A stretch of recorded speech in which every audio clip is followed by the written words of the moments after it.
read you the beginning of a short fiction piece I've been working on.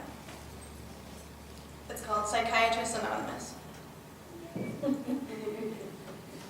This drink isn't strong enough. Scratch that. Is any drink strong enough?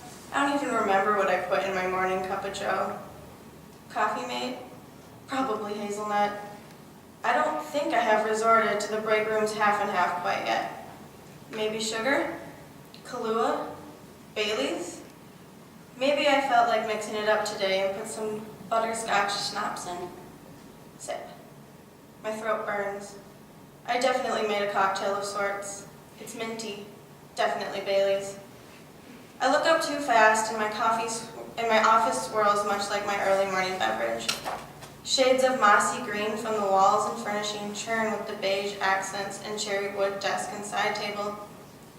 I had requested my office be this pleasant hue because according to M Magazine and the worker at Sherwin-Williams, green evokes tranquility and composure and is perfect for any room where you want to evoke the feeling of comfort and winding down.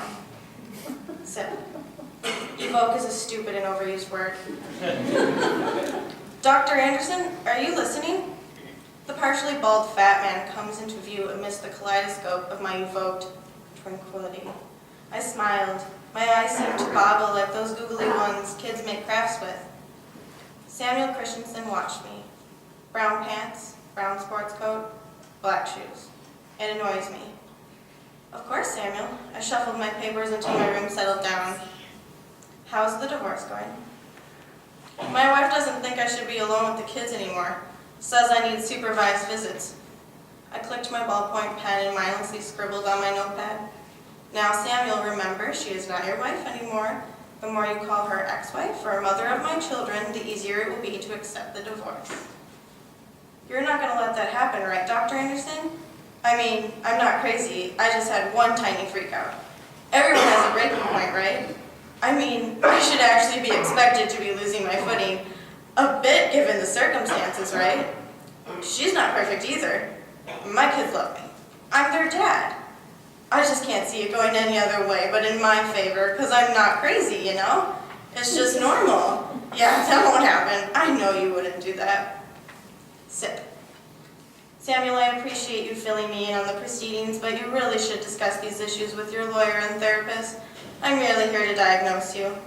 Are you free next Wednesday, same time as today? We'll schedule testing for schizophrenia, and it is in my professional opinion that we run some tests regarding depression and anxiety disorder. I handed him my business card with the appointment written down. His brown eyes, the same shade as his brown pants and brown sports coat, were like a baby fawn staring into my soul, and I, the hunter, aimed my .22 right between those brown orbs and shot just as he took the card from my hand. As Samuel Christensen exited my office, I knew a week from today he would test positive for all 3 disorders and lose his children. Sip. If patients were compared to a type of animal, actually, they would be insects. Yes, patients are like ants to the breadcrumbs from your afternoon PB&J, mosquitoes to juicy exposed flesh.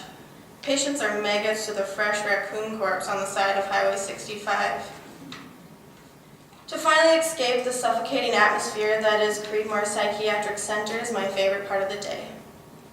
I decided to stop at a burger joint before heading home. It was just a few blocks from my apartment. The diner was small and cramped, but because of its reputation of the best thick, flame-broiled burgers, and the fact that their burgers actually held up to this rumor, made me okay with the madness. I sat down at a small two-top in the corner. Hey, hon, what can I get for you today? The waitress was at least 60 and was in desperate need of a new bra. I'll have a mushroom and Swiss burger with fries, please, I said, shutting the menu, and a Miller Lite and a Coke. Coming right up, sweetheart, she winked. I shivered. Grandmother shouldn't wink. As I waited for my order, I unraveled a papery napkin encircling the silverware. Oddly, they were impeccably clean given the rundown, easygoing eatery. I lifted up the shine spoon and caught my fatigued expression. Buoyant blonde hair fell across a small oval face. I leaned in closer, pulled the bottom of my eye down.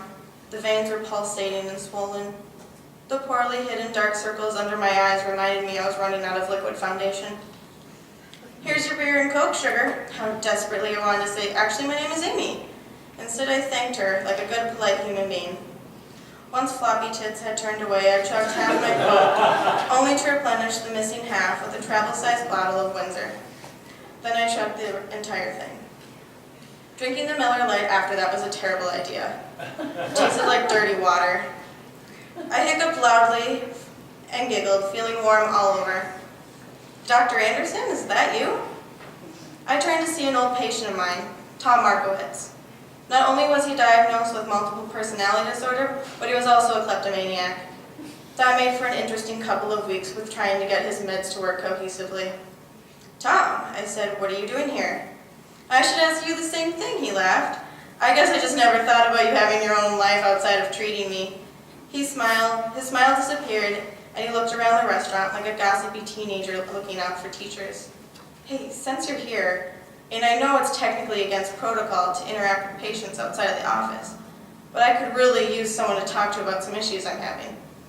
The insects just cannot stop swarming. I pick up my poor excuse for alcohol and nodded to him. Sure, Tom, what's on your mind? Sip.